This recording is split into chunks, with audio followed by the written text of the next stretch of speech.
விருச்சிக ராசி ஒரு அசுர சக்தியிலிருந்து கடவுள் உருவாக்குன ஆன்மாங்க நீங்க. விருச்சிகம் அப்படிங்கிறது ஒரு சாதாரண ராசி இல்லைங்க. அது ஒரு மர்மம், ஒரு நெருப்பு, ஒரு நிழல்னு கூட சொல்லலாம். இந்த ராசிகாரல பத்தி சித்தர்கள் என்ன சொல்லியிருக்காங்க தெரியுமா? விருச்சிக ராசிகாரை பொறுத்த வரைக்கும் நல்ல ஏகபோக வாழ்க்கைய அனுபவிக்க வரல. அதாவது வழி இல்லாம ஒளி வருமா? கஷ்டம் இல்லாம வெளிச்சம் வருமா? அதனாலதான் விருச்சிக ராசி கஷ்டப்படுதுன்னு சொல்லியிருக்காங்க. விருச்சிக ராசிகளை பொறுத்த வரைக்கும் இவங்க படக்கூடிய கஷ்டங்கள் அப்படிங்கிறது தண்டனை இல்ல. அது ஒரு சுத்திகரிப்பு. பழைய கர்மத்தை எரிக்கக்கூடிய நெருப்புன்னு சொல்றாங்க. இப்ப உங்க வாழ்க்கைய பாத்தீங்கன்னாக்கா மறுபிறப்புக்கான பாதைன்னு சொல்றாங்க. விருச்சிக ராசிக்காரன் ரொம்ப நல்லவன். இப்போ எல்லாத்துக்கும் மேல இந்த பதிவு உங்களுக்கு எப்படி இருக்குதுன்னா, விருச்சிக ராசிகளுடைய மனசுல கேள்வி எழுந்திருக்கும். எனக்கு தெரிஞ்சு நான் யாருக்குமே கெட்டது நினைக்கல, பண்ணல. ஆனா எனக்கு மட்டும் ஏன் இவ்ளோ கஷ்டம்? என்னை எல்லாரும் ஏன் வெறுக்கிறாங்க? என்னால ஏன் எல்லாருக்கும் ஃபேவரா நடந்துக்க முடியல? என்னால உண்மைக்கு புறம்பா எதையும் பண்ண முடியல. நான் உண்மையா இருக்கிறதுனால என்ன யாருக்கும் பிடிக்கல. சில நேரங்கள்ல என்னடா இது? கெட்டது பண்றவன்லாம் ரொம்ப சந்தோஷமா இருக்கான். நல்லது நினைக்கக்கூடிய எனக்கு மட்டும் ஏன் இவ்ளோ கஷ்டம்? சொல்லப்போனா பச்சையா பொய் சொல்றவங்கள எல்லாரும் அப்படி பாசம் வைக்கிறாங்க. நான் பார்த்தீங்கன்னா, உண்மைக்கும், உழைப்புக்கும் தோள் கொடுக்கக்கூடிய ஆளு. எனக்கு மட்டும் ஏன் இவ்ளோ கஷ்டம்? என்ன வாழ விடலாலையும் பரவாயில்ல. என்ன தோற்கடிக்கணும்னு சொல்லிட்டு எதிரிகள் கூட்டம் அதிகமா இருக்கு. சொல்லப்போனா இந்த உலகமே எனக்கு எதிரி போல தெரியுதுன்றது விருச்சிகத்துடைய மனக்கூமுறல். இது இல்லைன்னு உங்களால மறுக்க முடியுமா? ஸோ இப்படிப்பட்ட கேள்விகளோட இருக்கக்கூடிய விருச்சிகத்திற்கு இந்த பதிவு சத்தியமா சொல்றேன், நல்ல ஒரு தெளிவான பதிவா இருக்கும். கேள்விக்கான பதிலை தரக்கூடிய பதிவுன்னு சொல்றேன். இப்போ விருச்சிக ராசிக்காரன் நல்லவன் சொல்லிட்டேன். உங்களுக்கு சித்தர்கள் என்ன சொல்றாங்க தெரியுமா? நல்லவன் ஏன் கஷ்டப்படுறான் அப்படின்னா, நீ யாரையுமே கஷ்டப்படுத்துறது. புரியுதுங்களா? ஆனா மத்தவங்களால காயப்படுத்தப்படக்கூடிய ராசி நீ. நீ யாரையும் கஷ்டப்படுத்தல. ஆனா உன்னை கஷ்டப்படுத்தாம யாரும் இருக்கிறது இல்ல. ஏன்னா விருச்சிக ராசி பல ஜென்மங்களுக்கு பிறகு பொறக்கூடிய ஆன்மா. இப்போ இந்த ஆன்மாவை பொறுத்த வரைக்கும் முன்ன ஜென்மத்துல எப்படி இருந்திருக்கும் தெரியுமா? அதிகாரத்தோட வலிமையோட இருந்திருப்பீங்க. அப்போ சின்னதா தவறுதலா தெரிஞ்சோ தெரியாமலோ யாருக்காவது உங்களால ஒரு ஆழமான காயம் ஏற்பட்டிருக்கும். அந்த கர்மம் தாங்க இப்போ சுத்தமாகுதுன்னு சொல்றாங்க. அதனாலதான் உங்க வாழ்க்கைங்கிறது ஆரம்பத்துல வலி நிறைந்ததா, அதாவது காயங்கள், கஷ்டங்கள் நிறைந்ததாகவும், நடுவுல புரட்சிகரமாகவும், கடைசியில அமைதியான ஒளி பொருந்திய வாழ்க்கையை விருச்சிக ராசி அனுபவிக்குங்கிறது நியதி. இப்ப விருச்சிக ராசிகாரை பொறுத்த வரைக்கும் நேர்மை, உண்மை, ஆழம், இந்த சத்திய சபதம்னு சொல்லுவாங்க. இதை தாண்டி இவங்களால எதையும் யோசிக்க முடியாது. நீ கோடி ரூபாய் கொடுத்தாலும் இவனால உண்மைக்கு புறமா எதுவும் செய்ய முடியாது. ஆனா பேசுறது மட்டும் பேசுவாங்க. அப்படியே ஒரு மாதிரி கெட்டவங்க மாதிரியும் வெளியே தொடர்றதுக்கு தெரியலாம். இவங்க தப்புதான் பண்ணுவாங்கன்ற மாதிரி கூட இவங்களுடைய செய்கை இருக்கலாம். ஆனா உண்மைக்குமே உள்ளுக்குள்ளேயும் சரி, இவங்களுடைய செயல்பாடும் சரி, உண்மையை தாண்டி எதுவும் இருக்காது. இருக்குன்னா இருக்கு, இல்லைன்னா இல்லை. நான் கெட்டவன் நீ நினைக்கிறியா? ஆமா அப்படிதான் அப்படின்ட்டு போயிடும். யாருக்கும் ஜாலரா அடிக்கிறதோ, யாருக்கும் ஃபேவரா பேசுறதுக்கோ இது தெரியாது. சூதுவாத தெரியாத விருச்சிகம். ஸோ விருச்சிகனுக்கு உண்மையை மறைக்க முடியாது. ஆனா உலகம் பொய்யை தான் விரும்புது. அப்போ நீங்க இந்த கலியுகத்துக்கு அன்ஃபிட்னு சொல்லலாம். இந்த சூழ்ச்சி உலகத்துக்கு நீங்க செட் ஆக மாட்டேங்கிறது தான் அர்த்தம். அதனால தான் நீ கஷ்டப்படுற. இப்போ திருடனுக்கு திருட ஃப்ரெண்டு, மற்றவங்க எல்லாரும் திருடரா இருக்கிறப்போ நீங்க உண்மையா இருக்கிறதுனால எல்லாருக்கும் நீங்க தான் திருடுற மாதிரி தெரியுறீங்க.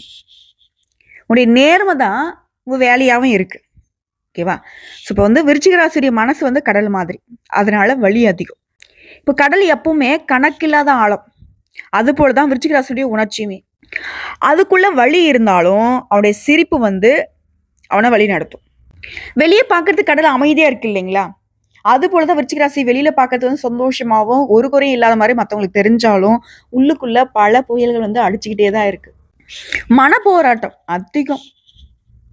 இப்போ கெட்டவன் ஏன் சிரிக்கிறான்? இது காரணம் சொல்லட்டுமா? இந்த உலகம் வெளிப்புற வெற்றியை கடவுளா பாக்குது. நல்லவன் கஷ்டப்பட்டாலே பெரும்பாலும் யாரும் கேட்கறது இல்லை. ஆனா நல்லவன் கஷ்டப்படுறத பார்த்து கெட்டவன் சிரிக்கிறான். இப்போ நமக்கே தோணும், பாத்தியா நம்ம நல்லவங்களா இருக்கோம், இவ்வளோ கஷ்டப்படுறோம். ஆனா கெட்டது, பாவம், பழி எல்லாத்தையும் உலகத்துல எல்லா அயோக்கியத்தனத்தையும் பண்றாங்க. ஆனா எவ்வளவு சந்தோஷமா இருக்காங்க. அவங்களுக்கு மட்டும் கடவுள் கொட்டி கொட்டி கொடுக்குறாருப்பா அப்படின்னு யோசிக்கிறோம். நீங்களாட்டும் நானாகட்டும் யோசிச்சிருக்கோம். ஏதாவது ஒரு கட்டத்துல இந்த கேள்விகள் மனசுக்குள்ள குமுறலா இருந்துட்டு தான் இருக்கும். ஸோ இந்த கேள்விக்கு சித்தர்கள் என்ன சொல்றாங்க தெரியுமா? அவன் உன்னுடைய சோதனை ஈஸியா சீக்கிரமா உனக்கு வேலை செய்யறதுக்கு காரணம் கொஞ்சமா இருக்கு. சீக்கிரமா முடிஞ்சிரும். அதுக்கப்புறம் நிலையான சந்தோஷம், நிலையான வாழ்க்கை உனக்கு அமையும். அவனுக்கு இன்னும் அவன் கர்மத்துடைய கணக்கு தொறக்கப்படலன்னு சொல்றான். அவனுடைய கணக்கு புத்தகம் தாமதமாகுதே தவிர்த்து, அவனுடைய கணக்கு தீர்க்கப்படாம விடாதுன்னு சொல்றான். கெட்டவனுக்கு உடனடியே கஷ்டப்பட மாட்டான். அது ஒரு சோதனை இருக்கு. இப்ப நல்லவன் கஷ்டப்படுறது என்ன சொல்றாங்க? சூனியம் வச்சு உடனே வேலை செய்யுது இல்லையா? ஆனா சத்தியம் தாமதமா தான் வேலை செய்யும். அது போலதான் நல்லவனுடைய கஷ்டம் சீக்கிரமா வேலை செஞ்சு சீக்கிரமா முடிஞ்சு போயிடும். ஆனா கெட்டவனுடைய கஷ்டம் அப்படிங்கிறது மெதுவா தொடங்கி நிலைச்சு அவனை அழிக்காம விடாதுன்னு சொல்றாங்க.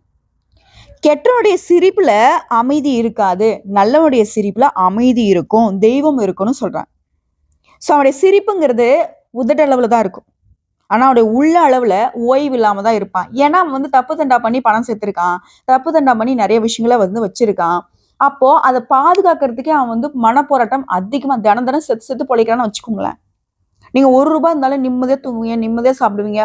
அதாவது ஒருவேளை சாப்பிடாம கூட ஆனா நிம்மதியா இருப்பீங்க. உடைய நிம்மதியை பார்த்தா அவனுக்கு பொறாம இருக்கும். நீங்க அவன் சந்தோஷமா இருக்கிறத பார்த்து நினைச்சிட்டு இருக்கீங்க. நீங்க பொறாமப்படல, ஏங்குறீங்க. ஆனா அவனுக்கு உள்ளுக்குள்ள உங்கள் மீது பொறாமை இருக்கு. எப்பதான் இவன் இவ்வளவு நிம்மதியா இருக்கான், எந்த ஒரு கஷ்டத்தையும் பெருசா எடுத்துக்காம இருக்கானேன்னு. ஆனா அவன் கஷ்டப்படுறதுக்கு ரெடியா இல்லாம ஏதாவது ஒரு குறுக்கு வழியில பணத்தையோ அவனுக்கு தேவையான விஷயங்களையோ சேர்த்து வச்சுக்கிட்டு அதை காப்பாற்ற முடியாம தினம் தினம் போராட்டமா தான் இருக்கான். வெளியில பக்கத்துக்கு சிரிச்சுக்கிட்டு இருக்கான். நல்லவனுடைய கண்கள்ல தெய்வ ஒளி இருக்கும். அதாவது நல்லவர்கள் என்ன பண்றாங்க? சோதனையில நீங்க எரிஞ்சு போறீங்க. அது நெருப்புல சுட்டாலும் தங்கம் தங்கம் தானே. அது போலதான் இந்த நல்லவங்க கஷ்டப்படுறாங்க அப்படின்னாக்க நீங்க தங்கமா மின்ன போறீங்கன்னு அர்த்தம். உங்களுக்குள்ள எந்த ஒரு மாசு மரும் இல்லாம போகணும். உடைய கர்மம் அப்படிங்கிறது வைரமாதி வடிவமைக்கப்படுது. இதுல 3 விஷயங்கள் சித்தர்கள் விருச்சிக ராசிக்கு சொல்லியிருக்காங்க. வலி இருந்தா விருச்சிக ராசிக்காரன் சிரிப்பான், சிரிப்பு வந்தா அவன் இறைவன். விருச்சிகனுடைய அமைப்புல தான் கர்மம் தூய்மைப்படுத்தப்படுது. அதே போல எரியக்கூடிய நெருப்புல வைரத்தை போட்டாலும் வைரம் என்ன பண்ணும்? மின்னும். ஸோ விருச்சிக ராசிக்காரன் சோதனையில கஷ்டப்படுறீங்க அப்படின்னா உடைய கஷ்டம் உன்னை சிரிக்க வைக்க போகுதுன்னு அர்த்தம். உடைய ஒட்டுமொத்த கஷ்டமும் இப்போ ரொம்ப இக்கட்டா இருக்குமா, ரொம்ப முடியல, ரொம்ப கஷ்டமா இருக்கு, என்னால வாழ்வா சாவான்ற நிலையில இருக்க, அந்த அளவுக்கு சோதனை என்ன சூழ்ந்துட்டு இருக்குன்னு சொல்லிட்டீங்கன்னா நீங்க கூடிய விரைவில் சந்தோஷமான வாழ்க்கை, அதிர்ஷ்டகரமான வாழ்க்கை பெற போறீங்கன்றது அர்த்தம். இதுல விருச்சிக ராசி வாழ்க்கைங்கிறது சிறு வயதுல நீங்க நம்பினவங்க எல்லாரும் உங்களை காயப்படுத்தியிருப்பாங்க. சொல்ல போனா சின்ன வயசுலயே துன்பத்தை அதிகமா பார்த்துருப்பீங்க. ஒரு மிடில் ஏஜ்ல ஒரு நாள் வெடிச்சிருப்பீங்க. சத்தமா இல்ல, உள்ளுக்குள்ளேயே நிறைய விஷயங்களை புரிஞ்சிருப்பீங்க. அது உங்க வாழ்க்கையை மாத்திருக்கும். முடிவெடுக்க கத்திருப்பீங்க. ஆனா 32ல ஒரு 45 வயசுக்கு பிறகு பணம், அமைதி, செல்வாக்கு, உயர்வு, ஆன்மீகம் எல்லாமே உங்களை சேரும். குறிப்பா விருச்சிக ராசியில இருக்கக்கூடிய ஆண்களுக்கு இவங்க ரொம்ப எமோஷனலான டைப். ஆழமான எமோஷன்.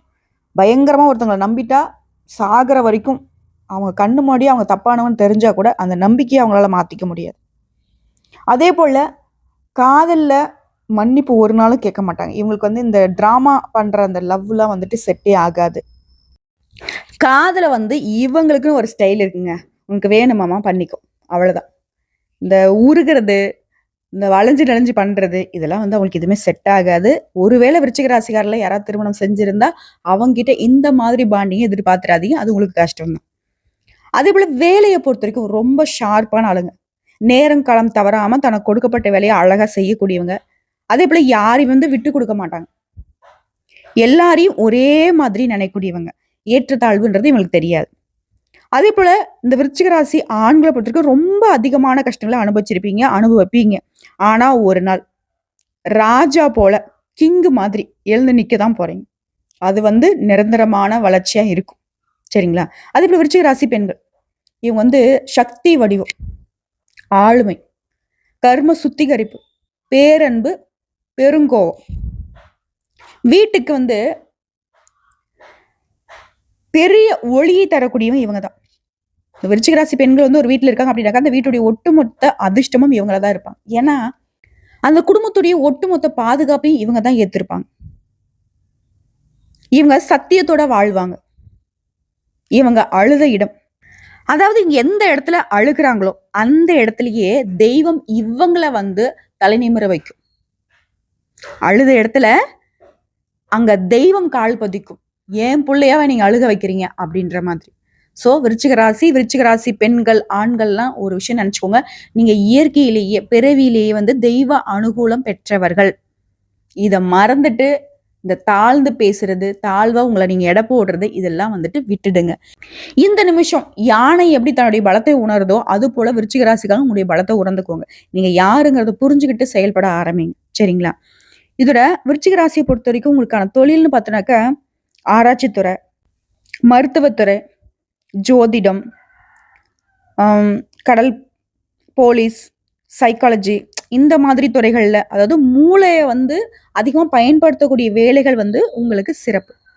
இன்னொரு விஷயங்க, விருச்சிக ராசி ஒருத்தங்கள பார்த்தா அடுத்த நொடியே அவங்க யாரு, என்ன, அவங்க எப்படிப்பட்ட வேலைகளுக்கு சொந்தக்காரங்க, நல்லவனா கெட்டனாங்கிறத நொடி பொழுதுல கண்டுபிடிச்சிருவீங்க. நீங்க கண்டுபிடிக்காத ரகசியமே கிடையாது. ஆனா வெளியில காட்டிக்க மாட்டீங்க. உங்களை பொறுத்த வரைக்கும் பணம் அப்படிங்கிற விஷயம் தாமதப்படும். ஆனா உங்க கையை நிரப்பாம போகாது. குறிப்பா விருச்சிக ராசி எப்போ வெற்றி பெறும் அப்படின்னு கேட்டா 32 to 36 ஒரு போர்க்களம் வரும், புரட்சி வரும். 37 to 45 நல்ல உயர்வான வெற்றியே அனுபவிப்பீங்க. ஒரு பீக் சக்சஸ் சொல்லலாம். உங்க வாழ்க்கையிலேயே மிக அதிகமான வெற்றிகளை வந்துட்டு சாதிக்க போறீங்க. அதே போல விருச்சிக ராசி வாழ்நாள்ல செய்ய வேண்டியது, தினமும் காலையில தியானம் பண்ணுங்க. காலையில சூரிய வழிபாடு, அதிகமா தண்ணீர் குடிக்கணும், செவ்வாய் பகவானுக்கு பரிகாரம் பண்ணணும், அன்னதானம் பண்ணணும், அம்மன் வழிபாடு செய்யணும். இதெல்லாம் வந்து தொடர்ந்து உங்க வாழ்க்கையில கடைபிடிக்க வேண்டிய விஷயங்கள். செய்யவே கூடாது. கோபத்துல முடிவெடுக்கவே கூடாது. யாரையும் பழி வாங்கணுன்ற எண்ணம் இருக்கவே கூடாது. குற்ற உணர்ச்சியை தவிர்த்துருங்க. நம்பிக்கை இல்லாதவங்க கிட்ட மனசு விட்டு பேசாதீங்க. அதே போல யாரையும் நம்பக்கூடாது. யார் மீது நம்பிக்கை வைக்கக்கூடாது. பண விஷயத்துல ரொம்ப கவனமா இருக்கணும். விருச்சிக ராசியை பொறுத்த வரைக்கும் உள்ளம் சுத்தங்க.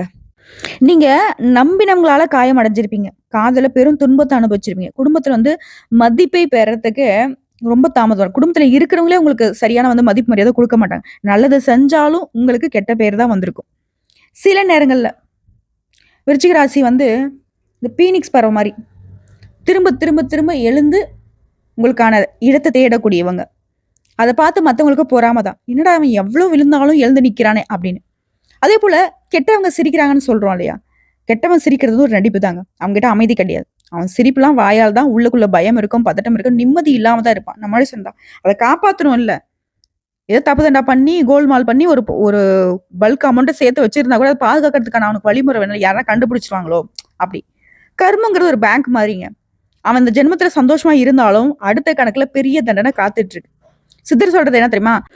பாவிகளோட சிரிப்பே தற்காலிகம் தான். நல்லவனுடைய கண்ணீர் வந்து பாத்தீங்கன்னா ஒவ்வொரு துளியுமே தங்கமா மாறும்னு சொல்றார். அதே போல விருச்சிக ராசியிலேயே இவங்க வந்து ரொம்ப உணர்ச்சி வசப்படுவான்னு சொன்னேன். ஆனா ஒரு முறை யார் மீதாவது இவங்க வச்ச நம்பிக்கை வந்து உடைஞ்சிருச்சு அப்படின்னாக்க திரும்பவும் அந்த நம்பிக்கை வந்து இவங்களுக்கு யார் மேலேயும் வராது. குற்றத்தை வந்து சகிச்சுக்கவே மாட்டாங்க. காதல் ரொம்ப உண்மையா இருப்பாங்க. குடும்பத்துக்காக உயிரையும் கொடுக்க தயங்க மாட்டாங்க. இவங்க நல்ல மனசை நிறைய பேர் பயன்படுத்திருப்பாங்க. ஒரு சில சமயங்கள்ல அவங்க செய்த தப்பு இவங்க தலையில ஏத்திருப்பாங்க.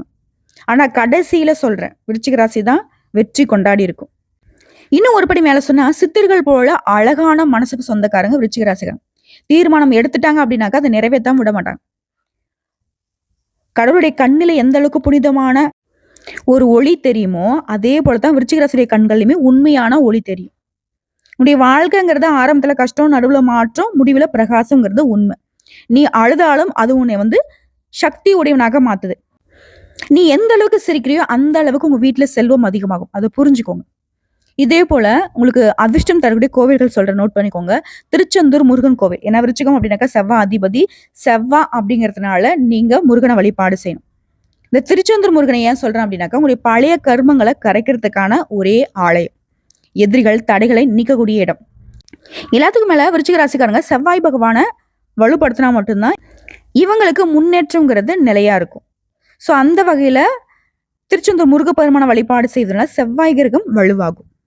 இதோட பாலனிய கோட்டை கிருஷ்ணன் இந்த கோவில், அதாவது கிருஷ்ண பகவான் கோவில், மன அமைதிக்கு, நம்பிக்கைக்கு, குடும்ப அமைதிக்கு. திருக்கடையூர் அம்மன் கோவில் ஆயுள் பெருக்கம், பேர் ஆபத்திலிருந்து காப்பாற்றக்கூடிய ஒரு அற்புத ஸ்தலம். அதேபோல் திருப்பரங்குன்றம் முருகன் காதல் திருமண சிக்கல்களை தீர்க்கக்கூடிய இடம். இதோட விருச்சிக ராசியின் அதிர்ஷ்டம் தரக்கூடிய நிறங்கள் சிவப்பு, கருப்பு, மெரூன் கலர், ஆழமான நீலம். இதெல்லாம் உங்களுக்கு வந்து அதிர்ஷ்டத்தை கொடுக்கும். நீங்க வந்து ஒரு தீ ராசியா, தீ பிளஸ் ஆழம், இந்த சக்தியை உயர்த்தக்கூடிய நிறங்கள் இதுதான். அதிர்ஷ்டம் தரக்கூடிய எண்கள் 9, 7, 8. இதுல 9ங்கிறது செவ்வாய் பகவானுடைய சக்தியை மேம்படுத்தும். 7ங்கிறது ஆன்மீக உணர்வு. 8ங்கிறது சனி பகவானுடைய எண். ஸோ இந்த எண்ணை நீங்க பயன்படுத்துவதனால சனி பகவானால உங்களுக்கு ஏற்படக்கூடிய பாதிப்புகள் மறையும். ஸோ இதாங்க உங்க வாழ்க்கையில வெற்றியை அதிகப்படுத்தும். அதே போல அதிர்ஷ்டகரமான நாட்கள் செவ்வாய், சனி, வியாழன். இதோட விருச்சிக ராசிகளுக்கு சித்தர்கள் சொன்ன ஆன்மீக முடிவு என்ன தெரியுமா? விருச்சிக ராசிக்காரங்களே, உங்களுக்கு கிடைக்கூடிய ஒவ்வொரு வழியும், ஒவ்வொரு கஷ்டமும் உன்னை வந்து பலமாக்கும். உன்னுடைய கண்ணீரை வந்து கடவுள் வந்து வீணாக்க மாட்டார். நீ அழுத இடமே உனக்கு ஆசீர்வாதம் செய்யப்பட்ட இடமா மாறும். எந்த இடத்துல நீ தலை குனிஞ்சு நின்னையோ அங்கேயே உன்னை தலை நிமிர வைப்பார் அப்படின்னு சொல்லியிருக்காங்க. உன்னுடைய வாழ்க்கைங்கிறது ஒரு பாதை இல்லை, அது ஒரு சுடர், ஒரு நெருப்பு. நீ ஒரு பீனிக்ஸ் பறவைன்னு சொல்லியிருக்காங்க. நீ விழுந்தாலும் எரிய மாட்ட, எரிந்தாலும் அழிய மாட்ட, அழிந்தாலும் உடைந்து போக மாட்டேன்னு சொல்றேன். ஏன்னா விருச்சிக ராசிக்காரங்க வழின்ற சொல்லையே வெற்றியாக மாற்றும் சக்தி கொண்டவ. ஒரு நாள் நீ நினைப்ப, இந்த கஷ்டம் எல்லாம் எனக்கு வந்து தேவைதான், அது இருந்திருந்தா மட்டும்தான் நான் இந்த அளவுக்கு வந்து உயர்ந்து நின்று இருக்கேன், அது இல்லாம இருந்துதான் நான் இந்த அளவுக்கு ஒரு வலிமையான மனுஷனா, ஒரு வலிமையான பொண்ணா, ஆணா இருந்திருக்க முடியாதுங்கிறத உணர வச்சிரும். இதோட சித்தர்கள் சொல்றது போல விருச்சிக ராசிக்காரங்க ஆழமான அழகான காயங்களின் சாம்ராஜ்யத்தை உருவாக்கக்கூடியவங்க.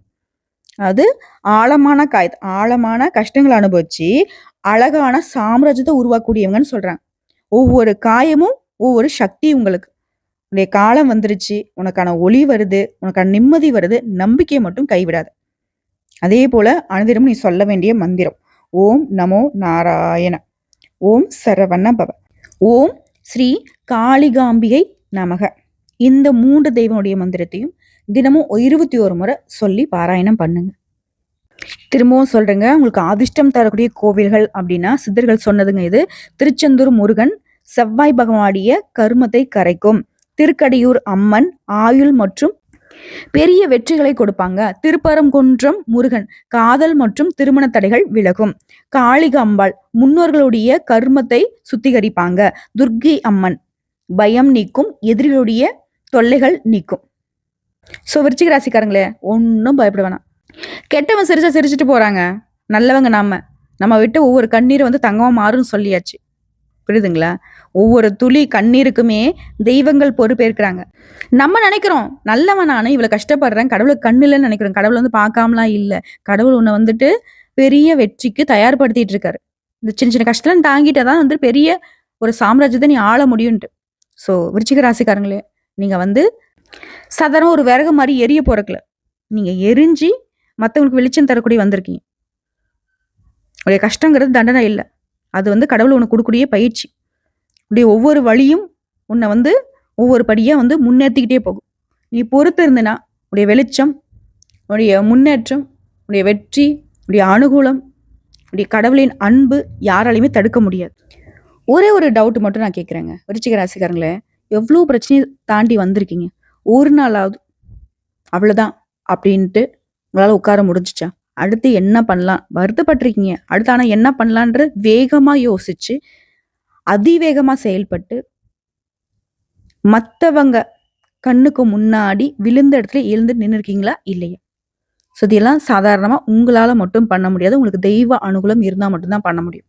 ஸோ இப்போ சொல்லுங்க, நீங்கள் தனியாளா? யாரும் உங்க கூட இருந்தா என்ன, இல்லைன்னா என்ன? யாரும் உங்களை ஏற்றுக்கிட்ட என்ன, ஏற்றுக்காட்டி என்ன? தெய்வம் உன்னை ஏற்றுக்குச்சு. தெய்வம் உனக்கு துணையா இருக்கு. உன் மனசு சுத்தம், உன்னுடைய செயல் சுத்தம், உன்கிட்ட உண்மை இருக்கு. ஸோ தெய்வம் உனக்குள்ள குடியிருக்கு.